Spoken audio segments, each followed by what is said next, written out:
Ang tanong, habang wala pa yung solusyon na yun, magkuku sila for this? I mean, that's yun naman yung tanong ng mga tao. The best part is... Yun naman ultimately yung panakot eh.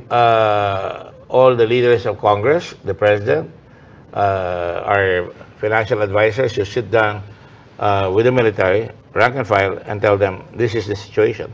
And they're reasonable, man. Makakaintindi naman yan. That's exactly my point. That's yun dapat ang gagawin. Hindi mo pwedeng unilaterally, alisin mo. Bahala na kayo, bahala na si Batman. Because that's what happened to sa retirement. Paano naman kami? Hindi na kami mapupromote. We'll never get a chance to be a general. Magre-retire kami maaga. Yun ang nagkagulo ng gulo. In fact, there was even talk of a coup about 2 months ago, 3 months ago. So is this President Bongbong Marcos just basically on the best good faith argument here that this is President Marcos finally having that conversation that none of his predecessors wanted to have? In fairness to the president, he inherited the problem.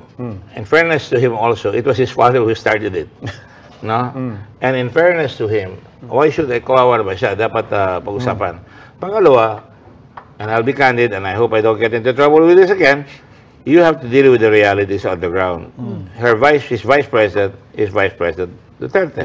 She's a nice lady. I know her. I don't have any problems with her. But certainly there are people around that say, guluhin mo yan para ikaw presidente. Yan nagsisimula yan. I don't think she'll bite. I hope she doesn't bite.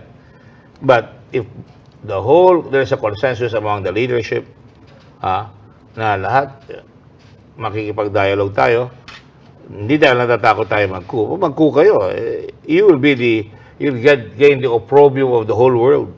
Hindi na uso yan, hindi na rules-based yan eh. Look at Macron, he's standing his ground. Look at Netanyahu. Di ba? Hindi bumibigay. It's all confrontational na ngayon ang mundo. So, sa akin, I favor start the conversation right away. Start it in PMA. And let the PMA cadets talk about it.